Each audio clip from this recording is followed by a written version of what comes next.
Ya, tentang perawatan pada bayi baru lahir. Assalamualaikum warahmatullahi wabarakatuh. Ada yang sudah baca-baca materi kita hari ini? Belum ya? Oke, jadi hari ini kita akan belajar tentang perawatan pada bayi baru lahir.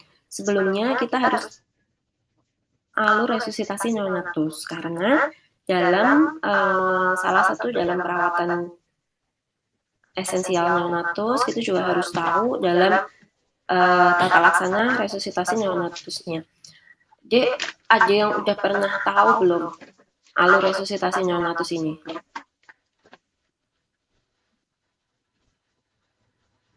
Ada yang pernah baca-baca mungkin? Belum? Suaranya masuk gak sih, Dek? Masuk, Dok. Masuk, Dok. Ada yang pernah lihat atau belum? Atau semuanya belum? Yang pakai ABCD itu kan, Dok? Enggak, beda. Belum ya? Berarti ya, oke, berarti kita mulai nih ya. Ini alur resusitasi neonatus. Jadi sebelum kita menerima bayi, ini adalah alur resusitasi ketika kita menerima bayi baru lahir. Tuh. Jadi idealnya sih emang ini dipraktekkan ya.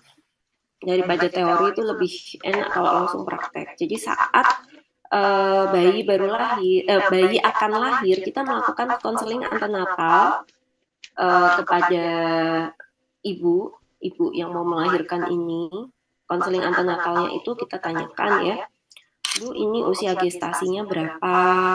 Terus ketubannya sudah pecah atau belum? TBJ-nya berapa? Ada penyulit nggak selama kehamilan?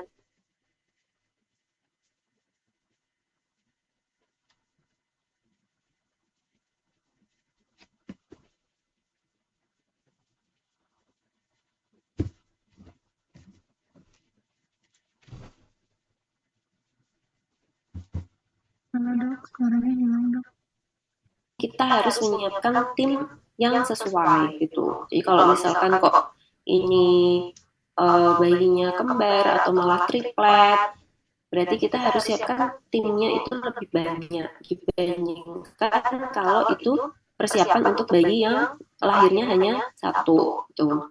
Terus jangan lupa tadi ya kita kumpulkan pembagian tugas tim. Jadi si A ini nanti bagian RW, si B itu nanti bagian breathing, si C circulation, terus si D nanti untuk administrasi obat dan juga sirkuler gitu ya, yang ngambil ini ngambil itu misalkan untuk pencatatan juga. Terus persiapan alat. Nah, alat-alat yang disiapkan pun sesuai dengan RW, breathing, circulation, dan juga obat-obatan.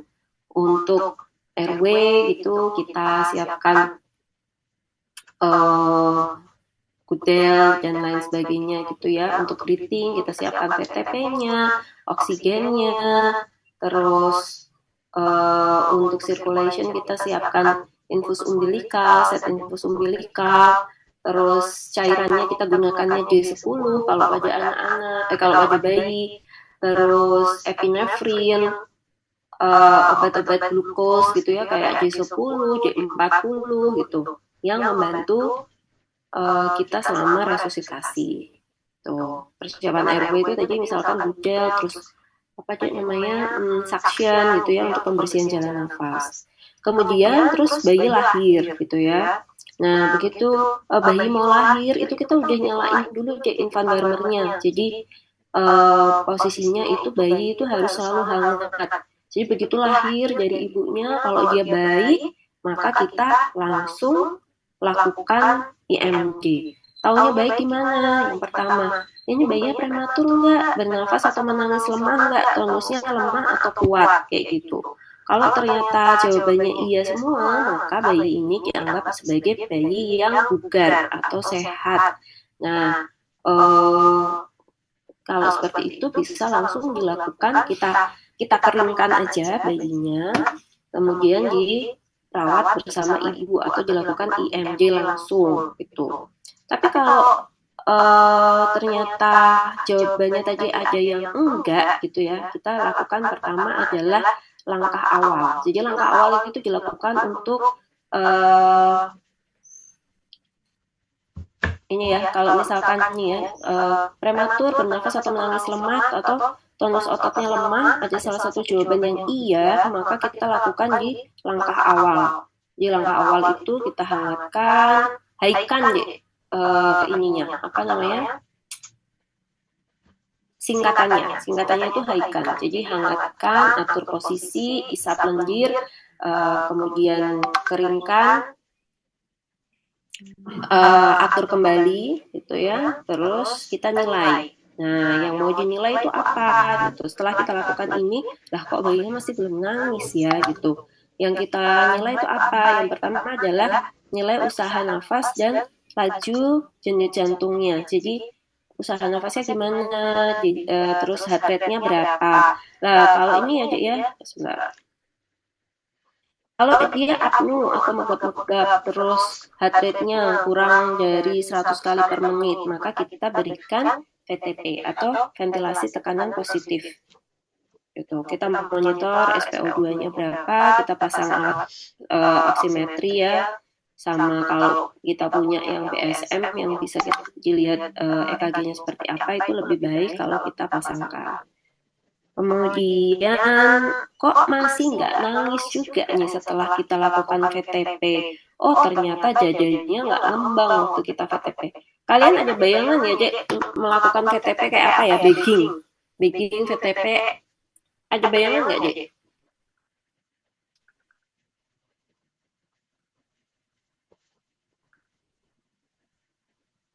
Jadi begging atau VTP tuh nggak ada bayangan sama sekali Dek. Kayak RJP pada bayi dok. Oh enggak, belum sampai RJP kita. VTP aja Dek. VTP itu pakai ambupek itu Dek.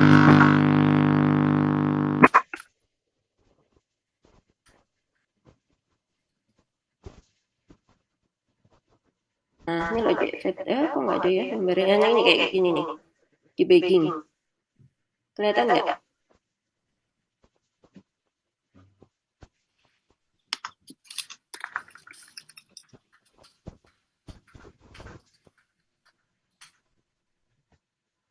Nah, kayak gini ya. Jadi, VTP itu seperti ini Dek. Terus ototnya lemah, jika bisa membiasakan diri Oh, nggak ada ya mengenai ya. laju denyut jantung, apakah perlu? Tapi kalian pernah ya lihat di film-film ya, pasiennya dikasih bantuan nafas. Nah, VTP itu kasih bantuan nafas di bahasa awamnya. Pernah ya, pernah lihat ya, pakai alat itu kayak ada balonnya besar gitu, terus di dipompa gitu balonnya, terus ada masker yang menghubungkan, ada masker yang menutupi antara mulut sama hidung pasiennya tersebut, terus dihubungkan ke pipa yang ke balonnya itu, terus nanti balonnya dipijet-pijet kayak gitu deh, untuk memberikan bantuan nafas. Pernah nggak? Pernah lihat lah ya di film-film ya, di hospital playlist atau apalah kayak gitu yang dokter Cha atau apa kayak gitu kan ada ya di situ ya. Oke. Nah kayak gitu ya. Jadi VTP itu seperti itu, tindakannya seperti itu. Jadi bukan langsung dilakukan RCP. Bayi itu normalnya heart rate-nya itu di atas 100 kali per menit deh. Jadi kalau di bawah 100 kali per menit menurut kita itu udah cepat, tapi buat bayi itu kurang. Jadi makanya kenapa kok di VTP itu pada bayi-bayi yang heart rate-nya kurang dari 100. Tapi nggak kita RJP dulu deh. Jadi kita lakukan ventilasi dulu. Nah, kita lakukan ventilasi selama 30 detik nih deh. Loh, kok nggak nangis juga ya? Kok nafasnya masih jelek juga ya? Kenapa ya gitu? Terus ternyata dadanya nggak ngembang selama kita VTP-nya nggak ngembang. Idealnya sih dalam 10-15 detik itu kalian udah langsung lihat, oh iya dadanya nggak ngembang. Biar bisa dilakukan ini langkah koreksi SRIBTA atau suster IPTA. Suster IPTA itu sungkupnya gimana? Oh ternyata sungkupnya kegedean.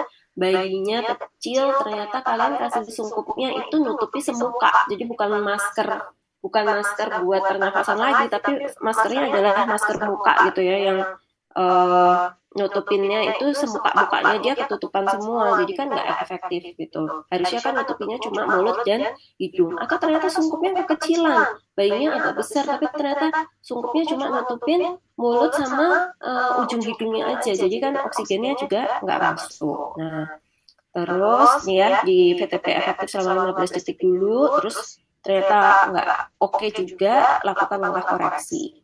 Nah, ternyata terus kalau lebih dari 100 kali per menit gimana? Nafas spontan atau heart rate-nya lebih dari 100 kali per menit. Nah, kalian lihat lagi bayinya ada retraksi nggak ya, merintih nggak ya, sianosis nggak ya. Kalau misalkan ada iya, maka diberikan bantuan CPAP, dirawat di NICU. Tapi kalau enggak, ya ini balik lagi, bisa dirawat bersama ibu. Kalau udah bagus semua, jadi bayinya lahirnya awalnya nggak bagus nih, tapi terus habis kalian lakukan langkah awal ini, hangatkan, keringkan, atur posisi, hisap lendirnya, terus diatur posisi lagi, kalian nilai terus bayinya udah nangis kencang, ya nggak masalah, langsung balik ke sini, langsung dirawat bersama ibu. Tapi kalau enggak tadi ya, kalau jenisnya lebih kurang dari 100, maka masuk ke yang sini. Terus selanjutnya gimana? Nah, tadi ya, denyut jantungnya setelah kalian lakukan VTP selama 1 menit, 60 detik ya, kok heart rate-nya masih di bawah 60 nih, heart rate-nya kok masih di bawah 60, terus harus gimana? Nah, ini dek baru masuk di sini nih, dilakukan VTP dan kompresi dada. Jadi pada neonatus tidak boleh dilakukan kompresi dada terlebih dahulu kalau belum dilakukan VTP. Kita lakukan VTP-nya dulu. Kalau VTP sudah efektif dan kalian yakin VTP kalian good gitu, tapi bayinya tetap nggak bagus juga, maka dilakukan plus kompresi dada. Saat ini, saat dilakukan VTP dan kompresi dada, bayi itu sudah diintubasi. Jadi sudah terpasang intubasi atau LMA. Gitu ya, LMA itu laringeal mass airway. Jadi kayak intubasi gitu, tapi kalau intubasi kan kita pakai dimasukkan ya betul-betul invasif ya. Tapi kalau LMA itu bahkan bidan aja boleh untuk melakukan gitu. Nah, terus nanti dilihat di sini gimana laju denyut jantungnya. Kalau sudah di atas 100 ya berarti tinggal dilakukan VTP lagi aja. Maksudnya dilakukan VTP karena kan sudah terintubasi. Kalau dia kita nggak VTP ya apnu dong, bayinya kan nggak ini. Tapi kalau misalkan kok terus nafas spontannya bagus nih, nafas spontannya kayaknya ada kuat gitu. Nah, kalian bisa coba lepas intubasinya. Kalau misalkan kok dilepas intubasinya bisa nafas spontan ya sudah gitu nggak apa-apa. Tapi yang sering kejadian kalau bayi sampai dilakukan intubasi itu tidak secepat itu untuk dia menjadi recovery-nya itu bagus. Kalau sudah sampai perlu tahap intubasi berarti memang dia ada gangguan nafas sehingga intubasinya nanti akan disambungkan dengan ventilator itu. Nah, kalau misalkan kok masih di bawah 60 gimana? Kalau masih di bawah 60 ya ini kita berikan obat-obatan, misalkan di adrenalin gitu ya, berikan adrenalin efek, sudah terpasang infus umbilikal, atau kalau belum ya secara intramuskular kayak gitu. Atau ternyata ibunya shock nih, ibunya perdarahan shock, jadi kemungkinan bayinya shock, kita bisa berikan resusitasi cairan pada bayi tersebut dengan NaCl 0,9% sebanyak 10 ml per kilogram berat badan. Jadi kalau resusitasi di di anak-anak yang besar itu kita pakainya RL, tapi kalau pada bayi kita pakainya NaCl 0,9%. Itu. Terus tadi ya, kalau tadi merintih, tadi kan yang sebelumnya kan ini aja ya, dia udah LGJ-nya udah lebih dari 100 nih, HT-nya udah lebih dari 100, tapi kok masih merintih kan kita pasang CPAP. Nah, kalau dipasang CPAP kok ternyata masih merintih atau sianosis, maka disebut sebagai gagal CPAP. Gagal CPAP ini kita akan naikkan PEP-nya menjadi 8 cm H2O ya, terus FiO2-nya lebih dari 40%, tapi kok masih ngap-ngapan gitu, jadi kita perlu pertimbangkan untuk intubasi. Itu. Oke, nah itu ya sekilas untuk resusitasi neonatus. Nanti kalian akan lebih paham lagi kalau udah praktek. Nah, ketika kita menerima bayi baru lahir, kita kenal yang namanya Apgar score. Nah, Apgar score itu terdiri dari apa sih? A-nya tuh appearance gitu ya, appearance-nya, skin color-nya gimana, warnanya apa. Terus P-nya itu untuk pulse, G-nya tuh grimace gitu ya, atau responnya terhadap rangsang bagaimana. Terus A-nya tuh activity, muscle tone-nya gimana, tonus ototnya gimana, bagus, nggak ada, lemah lunglai, sedang atau kuat kayak gitu. Terus respirasi atau usaha nafasnya gimana, oh nggak napas sama sekali, atau nafasnya itu nggak teratur apa, menangis kuat atau nafasnya teratur. Jadi ini kita bedah satu-satu ya. Appearance. Nah, di appearance itu kita kenal skor 0, 1, 2. Skor 0 itu kalau bayinya kelihatan biru banget, nah itu 0 skornya. Kalau dia itu birunya cuma di ujung ekstremitas aja, jadi tangan kakinya kelihatan biru tapi yang lainnya merah, maka skornya adalah 1. Tapi kalau betul-betul pink semuanya sampai seujung kukunya pun pink, maka skornya adalah 2. Makin besar skornya artinya kondisi bayinya itu semakin baik gitu ya. Terus P atau pulse. Nah, ini tadi. Kalau skornya 0 itu kalau nggak ada nadinya sama sekali. Nah, kalau skornya 1 itu kalau nadinya di bawah 100 kali per menit. Terus kalau yang 2 itu kalau lebih dari 100 kali per menit. Oke, grimace atau respon terhadap rangsangnya itu kalau dia itu kok lemes gitu ya, itu ya skornya 0. Tapi kalau seandainya kok dia ada respon tapi minimal gitu ya, kalian sentuh nih di pipinya gitu, dia nyari tapi lemes kayak gitu, itu skornya 1. Tapi kalau bagus ya, kalian rangsang dia langsung cepat gitu responnya ya, berarti skornya 2. Terus muscle tone-nya ya, di activity-nya. Kalau lemah lunglai, nah itu 0. Tapi kalau di tangan kakinya itu agak semi fleksi gitu ya, itu nggak lemah lunglai, agak fleksi gitu aja, agak fleksi aja, itu di 1. Tapi kalau aktif ya bayinya nangis terus habis itu gerakan tangan kakinya tuh aktif, itu skornya 2. Terus untuk di respirasi itu kalau nggak ada nafas sama sekali skornya 0. Kalau nafasnya irregular atau merintih itu 1. Kalau nangis kuat itu 2. Nah ini tadi ya refleks primitifnya, kalian tahu ada refleks Moro, refleks Saking, Ruting, terus Babinski, Pantar Krebs, Palmar Krebs gitu.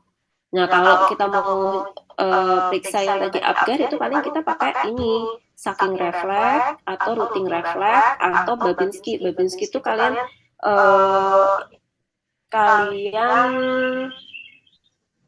apa ya namanya, bukan gores ya, sentuh di telapak kakinya gitu ya, pinggir telapak kakinya kalian sentuh, terus nanti dia akan membuka dari jempol dan jari-jari kakinya itu. Nah, Apgar skor tadi itu dinilai di menit ke 1, 5, dan 10. Skor 3, 0 sampai 3 itu asfiksi berat, 4 sampai 6 itu asfiksi sedang, terus kemudian lebih dari 7 itu normal. Tanda bayi baru lahir normal itu kalau appearance-nya itu seluruh tubuhnya itu kemerahan, pulsnya lebih dari 100 kali per menit, grimace-nya tuh ada reaksi terhadap rangsangnya itu cepat gitu, terus menangisnya kuat, tonus ototnya baik, gerakannya aktif, usaha nafasnya baik, dan berat badan lahirnya normal.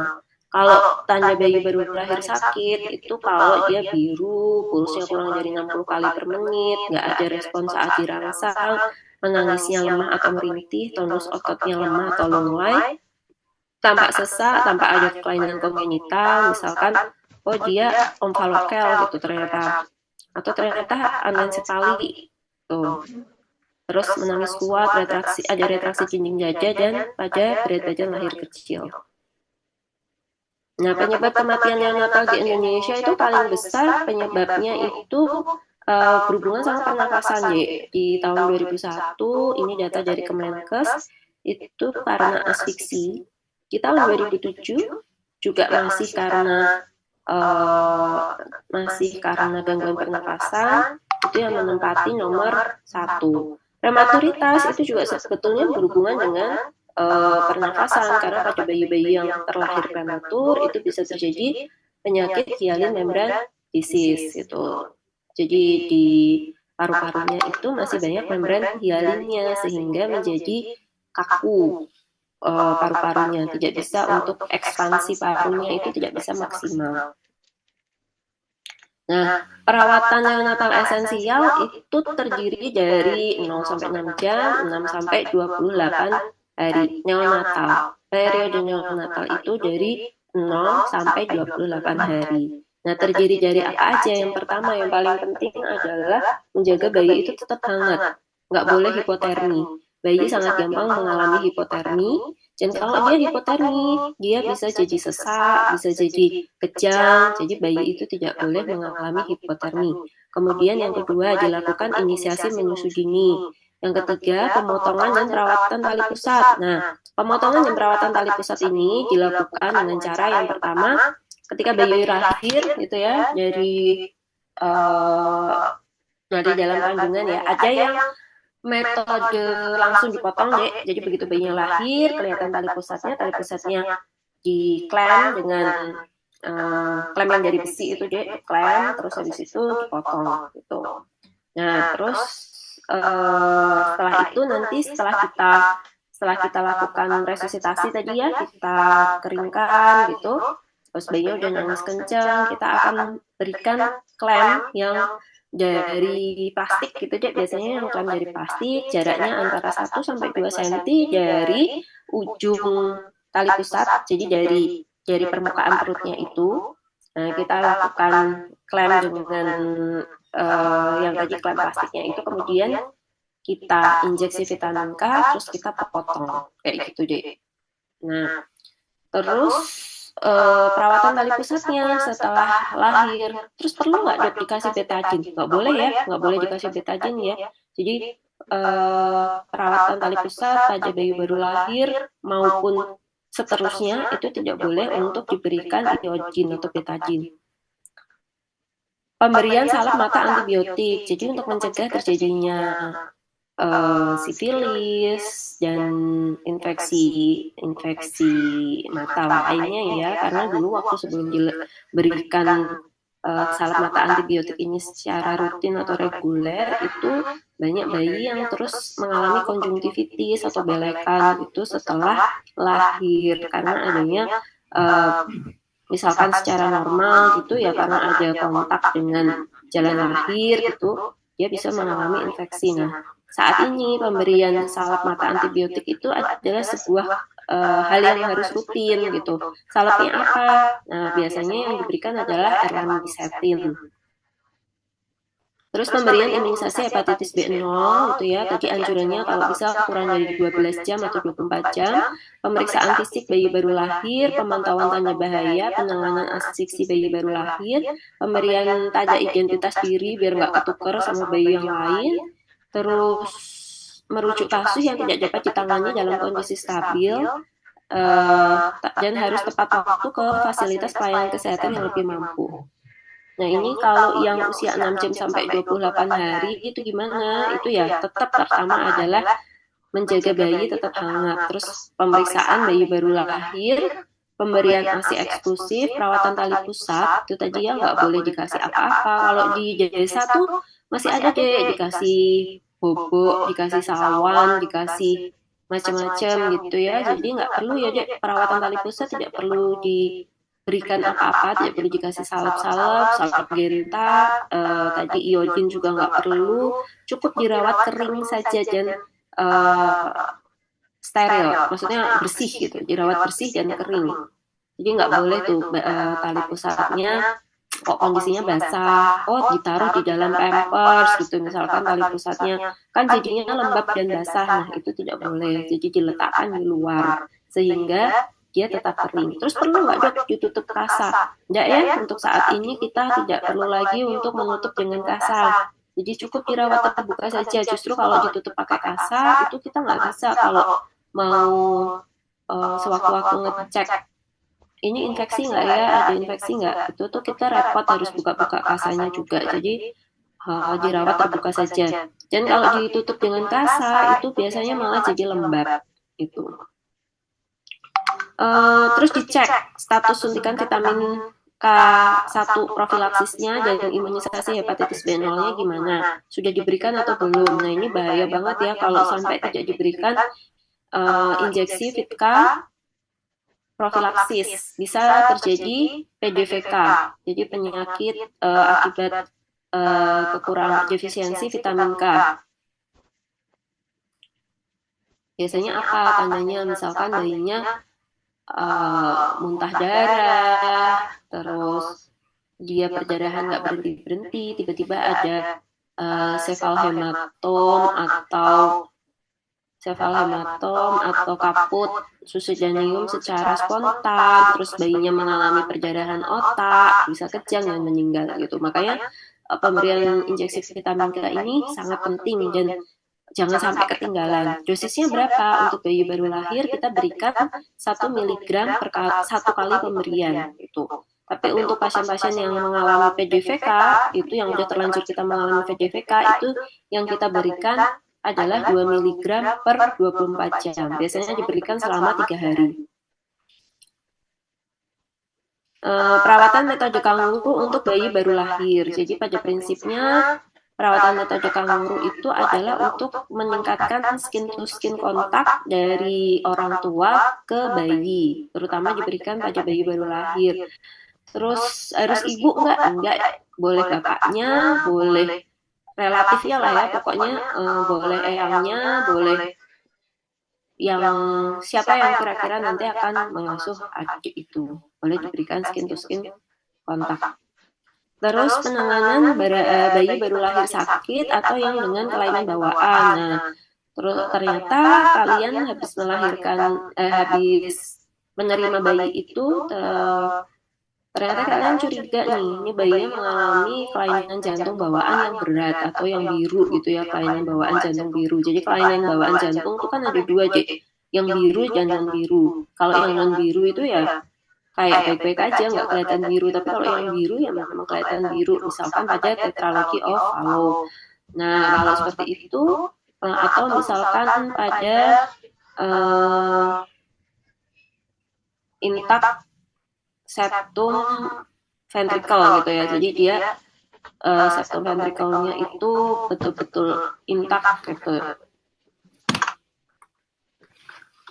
Padahal dia ada penyakit yang lainnya, misalkan kayak gitu. Nah itu kan berarti perlu dilakukan tindakan. Nah itu bisa dilakukan rujukan. Atau ternyata kalian curiga ini pasien PDA deh, kayaknya saya dengerin dari auskultasinya kok PDA. Nah itu kalian bisa lakukan rujukan sehingga bisa dilakukan pemeriksaan ekokardiografi dan bisa diberikan obat-obatan yang bisa menutup PDA-nya itu. Jadi PDA itu kalau pada bayi-bayi baru lahir usia 0 sampai 3 hari itu masih bisa kita tutup dengan pemberian ibuprofen. Jadi kalau seandainya diagnosanya lebih awal, kemungkinan selamatnya lebih besar gitu ya.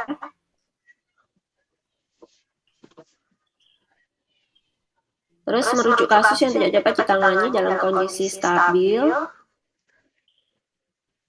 Nah, tepat waktu ke fasilitas pelayanan kesehatan yang lebih mampu. Jadi, kalau merujuk itu pastikan pasiennya itu transportable ya, jadi kondisinya itu stabil. Bukan stabil harus kalian rawat dulu sampai bagus, tapi intinya itu harus transportable. Jadi, memungkinkan untuk dilakukan pemindahan dari vaskes kalian menuju ke vaskes yang lebih lanjut. Tuh.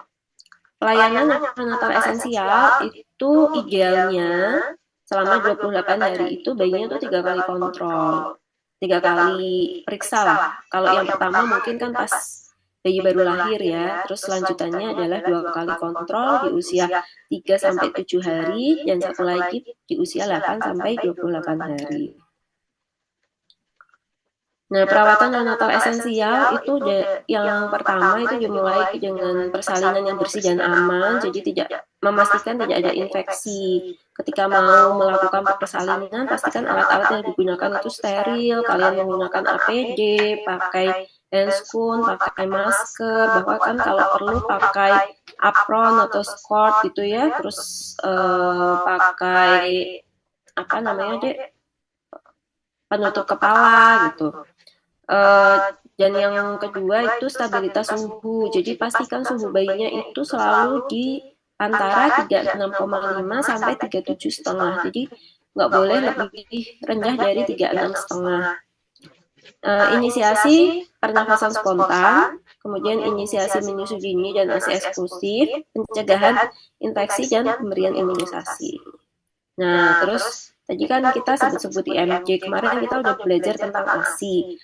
ASI itu kemarin kan kita udah kenal ya proses namanya laktogenesis. Laktogenesis itu sangat dipengaruhi oleh hormon dan itu dipicu oleh stimulasi hisapan bayi. Semakin cepat bayi itu melakukan menyusu ya ke ibunya ya, semakin cepat bayi itu menyusu ke ibunya makin cepat memberikan atau ada rangsangan dari bayi ke ibu, maka produksi ASI-nya juga semakin baik, semakin cepat diproduksi. Nah, IMJ itu inisiasi menyusu dini, itu tindakan yang dengan cara langsung meletakkan bayi yang baru lahir di dada ibunya, terus membiarkan bayi ini merayap untuk menemukan puting susu ibu untuk menyusu. Harus dilakukan langsung saat lahir tanpa boleh ditunda. Jadi harus dilakukan kurang dari 1 jam setelah bayi tersebut lahir. Kalau udah lebih dari 1 jam namanya udah bukan IMJ lagi, tapi udah skin to skin kontak aja gitu. Nah, ini prinsip IMJ. Bayi diberi kesempatan untuk mengembangkan instingnya untuk menyusu pada ibu. Jadi posisinya itu kan ibunya tiduran ya karena habis melahirkan. Terus bayinya diletakkan di antara perut atau dada ibu. Posisi tangannya itu ke depan. Posisi tangan bayinya itu ke depan. Jadi di samping kepala bayinya. Kemudian di tangan bayinya ini kan masih ada bau-bau ketuban. Nah, bau ketuban ini mirip dengan bau puting atau susu ibu yang pertama. Sehingga dia akan berusaha nih untuk mencari bau itu. Dia akan mendekati ke bau itu, terus kemudian dia akan mencapai ke puting ibunya dan dia akan memulai refleks hisap yang pertamanya. Setiap bayi lahir memiliki insting dan refleks yang sangat kuat pada 1 jam pertama setelah lahir. Lebih dari 1 jam, refleks tersebut itu akan menurun dan baru akan menguat lagi setelah 40 jam. Jadi, kalau udah lewat dari 1 jam, ya namanya sudah bukan IMJ lagi, tapi ya skin to skin kontak. Itu ya. Sebisa mungkin jangan melewatkan IMJ. Nanti kalau kalian menolong persalinan, kalian melahirkan juga, minta IMJ kepada petugas kesehatannya.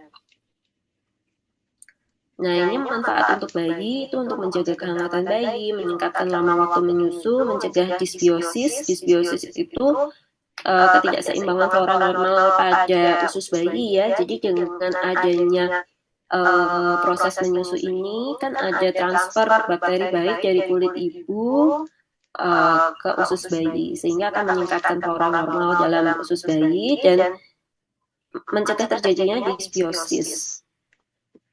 Terus membiarkan kontak kulit bayi dengan kulit ibu agar terjadi kolonisasi kuman ibu dengan bayi, menyediakan kolostrum sebagai imunisasi pertama bagi bayi, mendapatkan keuntungan bahwa bayi akan tetap sadar dan aktif pada 1 jam pertama, bayi belajar menghisapnya lebih efektif, meningkatkan luaran perkembangan bayinya akan tumbuh kembang lebih baik.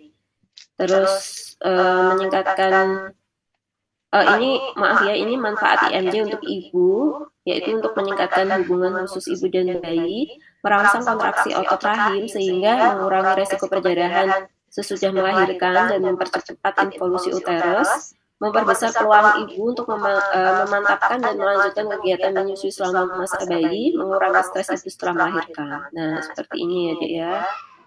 Tuh, nah seperti ini. Jadi jadinya bayinya akan mencari puting susu ibunya. Oke, terima kasih untuk materi hari ini sudah diberikan. Ada pertanyaan atau tidak, Dek?